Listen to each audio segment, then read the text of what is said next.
And we went to a disciple-making conference in Indianapolis this past week. It was wonderful. Believers from 33 states and 6 countries came together to worship and to praise and to sing and to learn about how to make disciples. And what we found out, we heard from people who are in countries like China and Africa and India who are not bringing just tens of people to Jesus, or hundreds of bringing thousands of people to Jesus. I mean, we're talking thousands. They personally told us, shared with us their stories. And they're doing it not through big band sounds or big churches or profound preaching. They're doing it through disciples making disciples, one changed life at a time. And we learned about the message of Jesus when put together with the methodology of teaching of Jesus leads to disciples who rock and change the world in the name of Jesus. And it was just a phenomenal Wednesday and Thursday that we spent there, and we're back. We're going through a series where love found me, and we're talking about great faith. And I want you to know right now, are you a person of faith? Are you a person of faith? I hear from people say, well, I'm not a person of faith. Well, I don't know if that's necessarily true, because I think in some ways that we are all persons of faith. Now, I don't know about you, but Carol and I, we don't particularly like flying in airplanes because we get a little bit anxious and concerned, and always the question, well, are we going to make it there safely and back okay? And so we get a little anxious and uptight like that. In fact, growing up, before I'd even flown in a plane, I had my vivid imagination about flying in planes. And what would happen if the plane I was flying in ever went down. And so I had these scenarios in my mind that I came up with. Well, I thought, okay, if we're in a plane and if we're on the ocean and it starts to go down, I'll just jump out of my seat, kick open the emergency door, push off from the side of the plane, assume like a torpedo straight position, and go right down in the water and swim away safely. But then I thought about, well, what if I'm over land? Well, that's a little bit more dicey. Because if I was over the land, I realized I would jump out of my seat, kick open the emergency door, crawl up on top of the plane. As the plane's going down, I'd ride the plane to the ground, and just before the plane hit the ground, I'd jump up as hard as I possibly could and some way save myself from the crash of the plane and walk away. Now, anyone of you have any kind of imaginations like that growing up, things along those lines? And just fun as a child. But you and I both know if the plane went down and I'm in the plane, there's 0.0001 chance that I'm going to survive in that plane. But yet Carol and I fly in planes even though we're anxious when we fly, because we believe that the plane will get us from where we are to where we want to go safely. Otherwise, we would never get on the plane to begin with. And you from the Eden Center, you believe this morning that the 4 or 5 buses from MTD that brought you in here today would one, get you here on time, and 2, they would get you here safely, or you would have never gotten on the bus. And others of you that drove your cars, if you didn't think your car was going to get you here this morning, you would never have walked out to your car and turned on the ignition, because you just wouldn't do it. And even if you walked here this morning, if you thought that you'd get run over by the buses or the cars that are driving along the road, you would never have walked out of your home to come to worship here this morning. You had enough faith that you would arrive here safely. And every time you turn on the light switch, you have faith that the light's going to come on. And you have faith that the breakfast you ate this morning is not going to kill you this afternoon. And you have faith that the pews are sitting on right now will hold you and not collapse on you. To some level and some measure, we are all persons of faith, and each and every day we have to make decisions based on faith in order for us to live. and experience and know life. And see, so the question comes for us, the reality is it's just a matter of faith of who or what we put our faith in to give us life. It's just a matter of who or what we put our faith in to give us life. And this morning we're looking at a story of Jesus and a centurion who comes to Jesus because his servant is dying, suffering greatly, and he comes to Jesus to ask for his help. It's just Jesus is gaining momentum in his ministry. The crowds are following him. His name is growing. His reputation is out there that he can heal people. So the centurion comes to Jesus in faith to seek him out. And so we read from the book of Matthew, chapter 8, verse 5. When Jesus had entered Capernaum, a centurion came to him asking for help.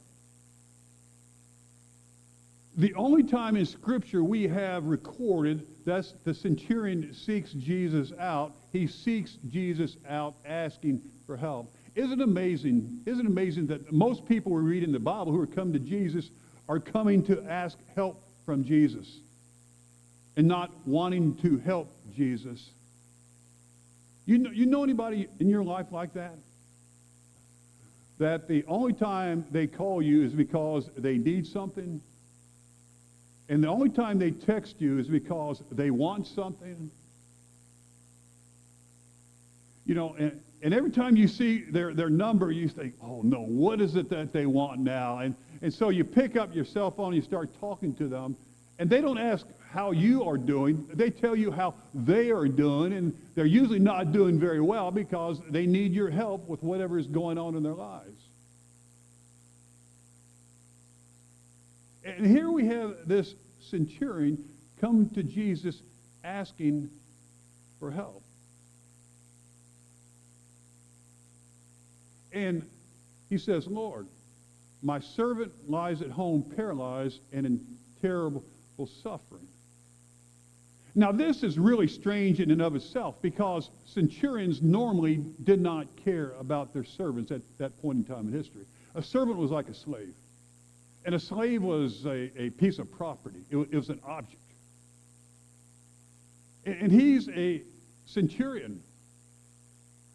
And servants were like objects like a fork or a spoon or a chair, something along those lines. And anytime you had something that was an object, just a piece of property, if it broke, you threw it away and got a new one. So if your servant, if your slave hurt themselves or got sick or were suffering, you just simply threw them away and bought a new servant.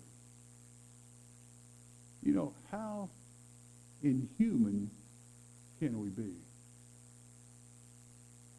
But he comes, Jesus says, Lord, my servant lies at home paralyzed and in terrible suffering. And that makes us feel a little bit better, doesn't it? Because the centurion is going to ask for Jesus' help, but at least he's not asking for Jesus' help for himself. He's asking for Jesus' help for his servant who is suffering and paralyzed. And so we see that this centurion has compassion. There's a place of compassion in his heart. That as his servant is suffering, he suffers. And his servant's paralysis is paralyzing him. And so he comes to Jesus asking for the life of his servant to help him be able to live. And Jesus said, I will go and heal him. And the centurion replied, Lord, I do not deserve to have you come under my roof, but just say the word, and my servant will be healed. Now, he is taking Jesus at his word. Just say the word, Jesus. Just say the word, Jesus, and he will be healed. He might be healed. He perhaps will be healed. He could possibly be healed. He said, no, Jesus, just say the word, and I absolutely, truly, 100% believe that he would be healed. He was totally and completely taking Jesus at his word, and he was able to do this because he had determined in his life to put himself under Jesus' authority. For he says, I myself am a man under authority with soldiers under me. I tell this one, go, and he goes, and that one, come, and he comes. I say to my servant, do this, and he does that. This is a battle-hardened centurion who knew what it meant to have success in battle. Otherwise, he would not be a centurion who was alive and talking at that point in time. And he says, I am a man under authority. I know what it is to have authority. There are people over me. And not only I know that there are people over me, there are people under me. And when people over me give their orders, I obey them. And when I give orders, the people under me obey them. He says, that's what authority is all about. Authority is about orders, receiving and giving orders. And he says, when I receive an order, I take that order, and because I'm a centurion, I carry that order out to the best of my ability for my superiors. And likewise, when I give an order to those who are under me, I am confident that they will carry it out to the best of their ability. And to see the centurion, for him, this is the way life works for him. His life was based upon authority and what took place in that sphere of authority. And he thought that what worked for him in his life would work as well as he interacted with Jesus.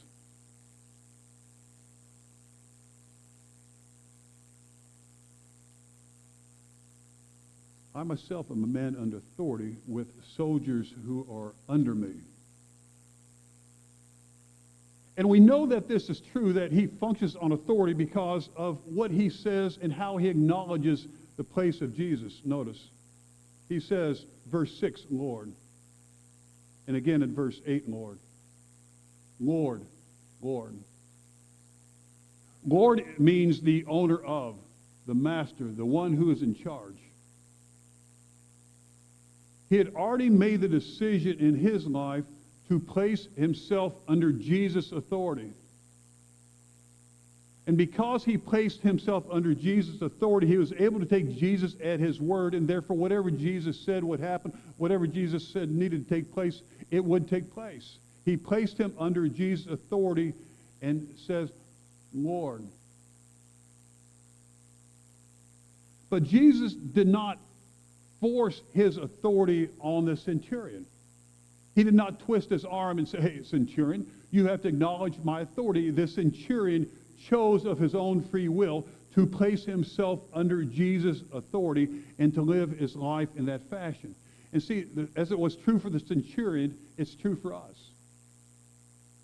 Jesus won't force his authority upon us.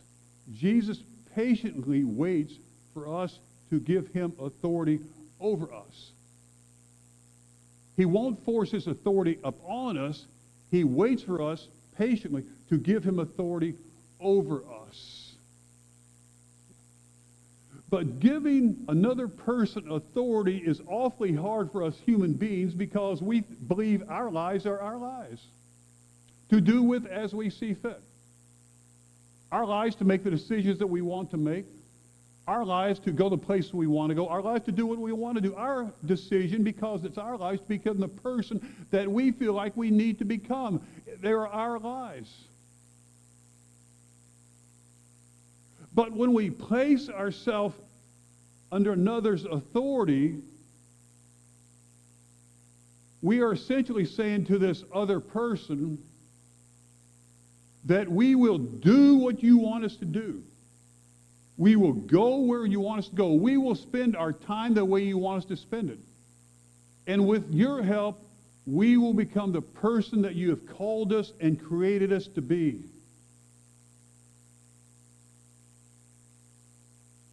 And this is how we live. It says, under Jesus' authority, that you are trusting Jesus with your life more than you trust yourself with your life. Now hear that. When we place ourselves under Jesus' authority, we are trusting Jesus with our life more than we trust ourselves with our lives. That we believe Jesus knows what's best for us. That Jesus knows what's right for us, that he knows the life we need to live, the person we need to become, that we place ourselves under his authority, and therefore, as we live under his authority, we trust him to guide us and lead us, because wherever he takes us, whoever we become, is exactly the person that we were created to become and what we were created to do. Just say the word Jesus, and my servant will be healed. Just say it, Jesus. And obviously the centurion thought Jesus had the ability to heal his servant, or he would have never come to him in the first place. But because the centurion placed himself under the authority of Jesus, he was able to take the word of Jesus and then display an astonishing kind of faith which totally surprised Jesus. It says, when Jesus heard this, he was astonished and said to those following him, I tell you the truth, I have not found anyone in Israel with such great faith. Jesus was surprised. He was blown away. He couldn't believe it. So he says to all the Jews who are following him, I tell you the truth, I have not found anyone in Israel with such great faith. You see, all the Israelites who should have had faith did not. And this lonely centurion by himself, who was a Gentile and a Roman and nothing to do with Jews, the one who should not have had faith, had great faith. And it surprised Jesus. And you know what? I bet it surprised everyone else in that crowd there that day as well. You know, I want you to know something that I'm learning, that we think we've got this faith thing figured out. That we think we know people who have faith and people who don't have faith. But I want you to know something, that there are people all around us who have faith. And they may not come from families of faith, and they may not look like people who have faith, and they may not talk like people who have faith. And sometimes they mess up in their lives and they don't act like they have faith. But I want you to know, if we can look deep down into the souls of their hearts, of their lives, we could find a faith in there that would surprise us just as much as the faith of the centurion surprised Jesus. You see, the Jews thought that they were the only ones, they were God's people. They were the people of faith. Only Jews could be saved, not the Gentiles. No one else. Only Jews. They were God's people. Especially the religious leaders. And they saw themselves on the inside of faith, and everyone else was on the outside of faith. But here we have this centurion, which Jesus says has great faith, and we find that this centurion is on the inside of faith, and Jesus himself confirms it.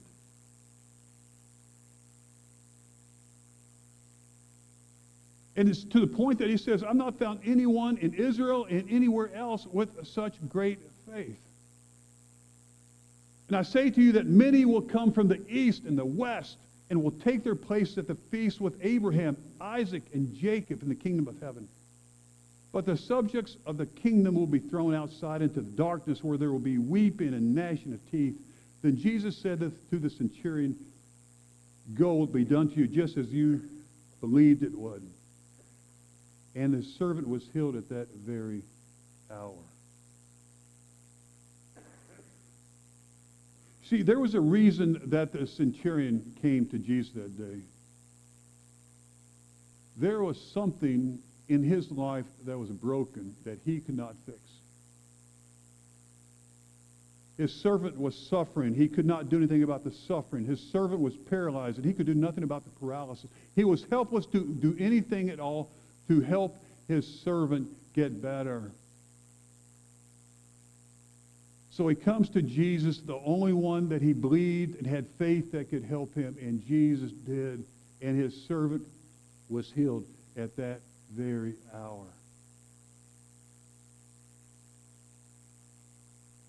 You know, the reality of our lives is that there is something that is broken that cannot be fixed. It's called our humanity. It's called the sin nature in each one of us. And I have it in me, and you have it in you.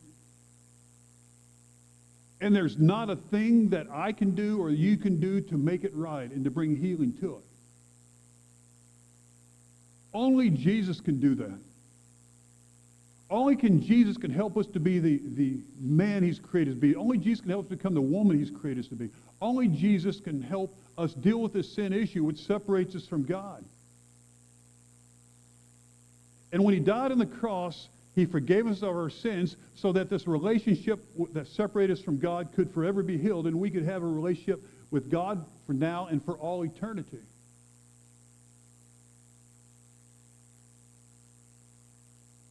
But we have to put our faith in Jesus. We have to take him at his word. He came to save us. We have to put ourselves under his authority. And then we have to live our lives following him, trusting him.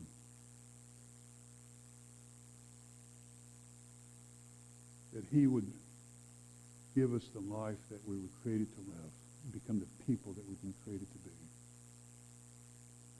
And today is Decision Sunday.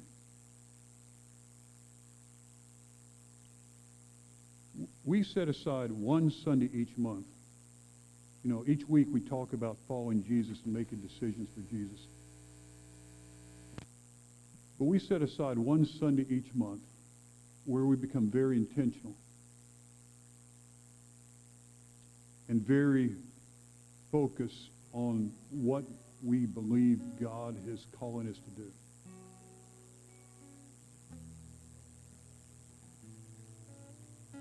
And for those who may not believe Jesus today, may not be following Jesus begins with one step.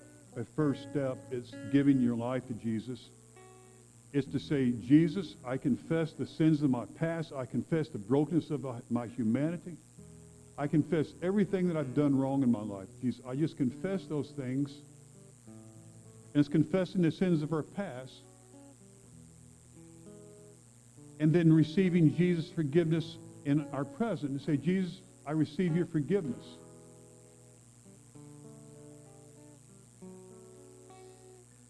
Forgive me, I'm a sinner. And accept that and receive that.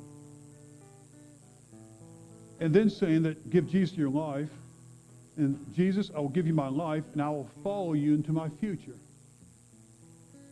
Confessing the sins of our past, the brokenness of our past, asking his forgiveness and receiving his forgiveness in our present, and following him with our lives into our future, and like the centurion, to begin to live lives of great faith. Or maybe you're a Christian today. And you made that decision, but you're not following. Your faith is not great the way it needs to be great. And right now you sense the Spirit, God speaking to you, saying to you that you need to take Jesus at his word. You need to place yourself more in his authority. And you need to follow him more closely. This would be your day of rededication. Just come take my hand and say, Scott, pray for me. I want to rededicate my life. I want to follow Jesus more. I want to follow his authority, give him my life. Or for church membership. You sense God is working here. This is a community that is seeking to be his people here in this place. Your day to say, hey, I want to join with you all. I want to come up beside you. If you will, just bow your heads for just a few moments as Brian plays. If your decision is for faith to begin to follow Jesus, come take my hand and say, Scott, pray with me. If it's to rededicate your life, to come forward, take my hand and say, Scott, pray with me. If it's to join a church, come forward, take my hand and say, Scott, pray with me. And begin to take Jesus at his word. Put yourself under his authority. Live a life of great faith and forever be changed.